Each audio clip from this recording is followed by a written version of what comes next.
ఈ వ్యక్తి తీవ్రమైన రేడియేషన్ వల్ల పూర్తిగా కాలిపోయాడు. అతను నొప్పితో విలవిల్లాడుతూ తన చుట్టూ ఉన్నవారిని సహాయం చేయమని వేడుకున్నాడు. కాని ప్రతి ఒక్కరూ అతనిని ఒక మనిషిలా కాకుండా ఏదో భయంకరమైన దెయ్యంలా చూశారు. అతనిపై అధికారులకు కూడా అతని ప్రాణంపై ఏమాత్రం శ్రద్ధ లేదు. వారు ఒక్క క్షణం కూడా ఆలోచించకుండా అతన్ని పేలుడుతో చంపేయాలని ఆదేశించారు.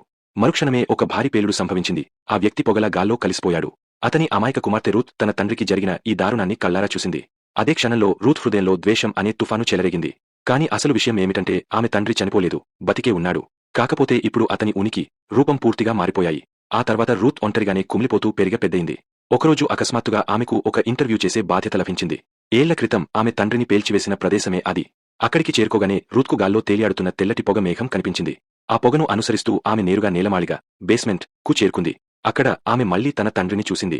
కాని ఇప్పుడు అతను రక్తమాంసాలున్న మనిషి కాదు, ఒక నిర్జీవమైన రాతి విగ్రహంలా మారిపోయాడు.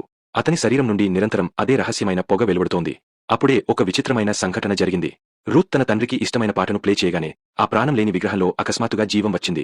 అతను ఇప్పటికీ ఎంతో యవ్వనంగా కనిపిస్తున్నాడు. కాని అతని ఆత్మ ఎక్కడో పోయినట్లు అనిపిస్తోంది.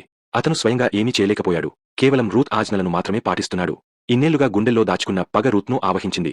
ఆమె తన పగకు ప్లాన్స్ స్టార్ట్ చేసింది.